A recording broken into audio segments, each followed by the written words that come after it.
Acclamons le Seigneur.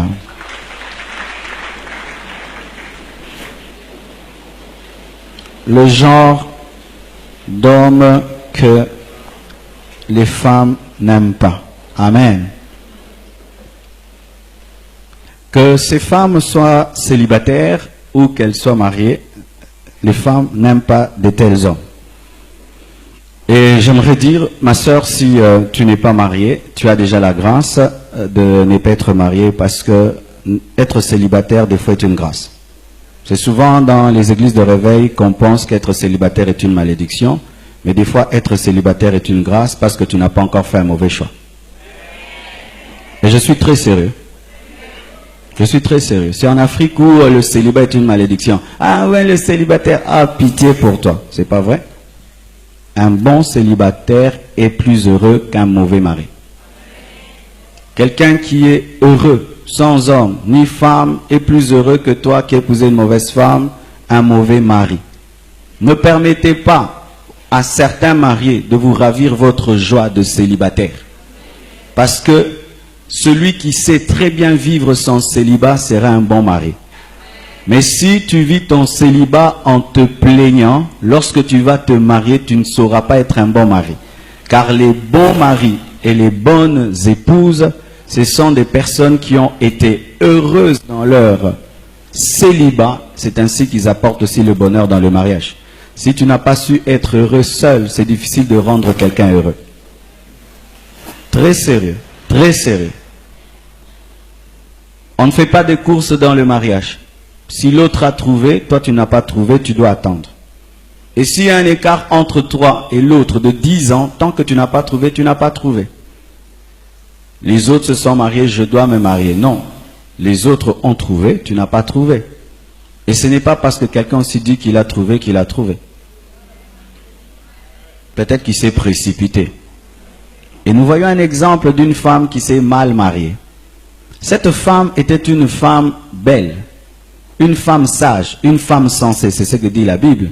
Toutes les qualités qu'il faut pour être heureuse, n'est-ce pas?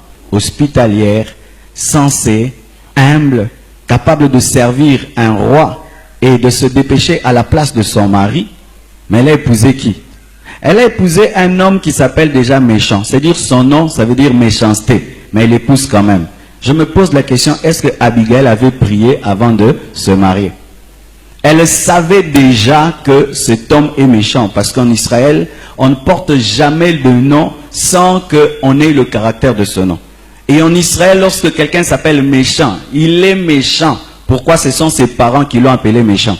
C'est-à-dire que quand il était enfant, il pouvait mordre les autres, il pouvait blesser les autres en disant, cet enfant s'appelle méchant. Et Abigail épouse un homme qui s'appelle méchant. Certains au milieu de vous, vous êtes dans les fiançailles. Et dans les fiançailles, déjà tu vois que ton fiancé s'appelle Nabal, mais tu l'épouses quand même.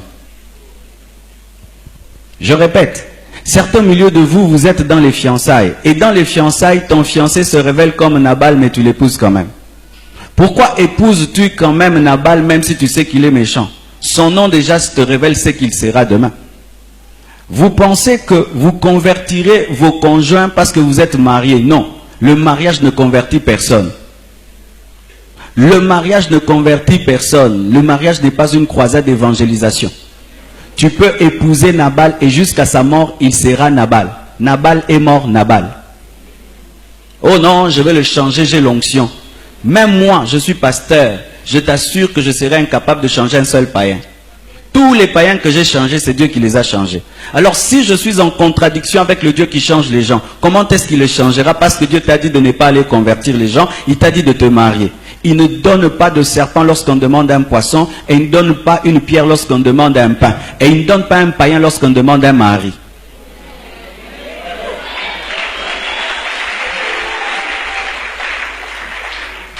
Si tu épouses un serpent, tu veux le convertir en poisson, fais ton miracle.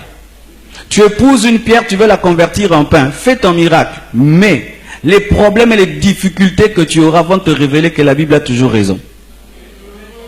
Parce que s'il y a un miracle compliqué, plus que le miracle même de ressusciter un mort, c'est convertir quelqu'un. Mais je vois des gens qui se marient disant, elle va changer. Non, Dieu t'aime trop. Avant d'épouser quelqu'un, tu as déjà vu ses défauts. Dieu t'aime beaucoup. Parce que plusieurs se marient, n'ont pas vu les défauts. Mais toi, tu as vu qu'il s'appelle Nabal. Et tu l'épouses.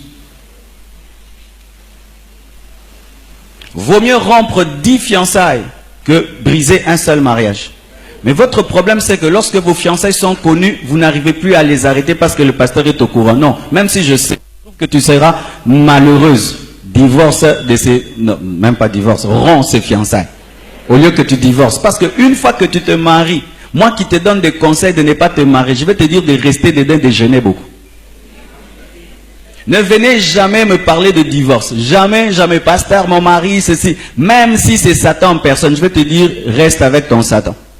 Mais, si quand tu es fiancé, même si toute la famille est au courant, même si toute l'église est au courant, tu sens que tu as fait un mauvais choix, tu as le droit de t'arrêter.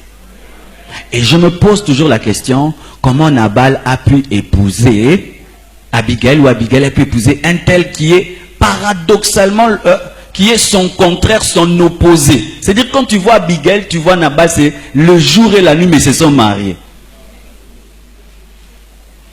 Quand on regarde ton fiancé, on te regarde, on sent que vraiment, où est-ce que vous êtes rencontrés et vous voulez vous marier? Vous allez habiter où? Un aigle qui épouse un poussin, ils vont vivre comment? Le poussin va s'élever ou bien l'aigle va vivre sur terre? L'un de vous mourra. Car si le poussin veut vivre comme l'aigle, il va mourir dans les hauteurs. Et si l'aigle veut vivre sur la terre, il va mourir dans la bassesse. Les aigles se marient entre eux et les poussins entre eux. Alléluia. L'une des causes des malheurs dans les églises en termes de mariage, ce sont des mauvais choix. Ce ne sont pas les démons. Aujourd'hui, tous les problèmes dans les familles, c'est démons, démons. Non, la plupart des problèmes dans les mariages, c'est un mauvais choix. Tu portes le numéro 40 et tu vas acheter des numéros 50. Tu es un clown ou pas? Tu vas faire le clown. Et tu es numéro 40, tu choses du numéro 35. Tu auras mal ou pas? Tu auras mal. Ce n'est pas un problème de sorcellerie, c'est un problème de compatibilité.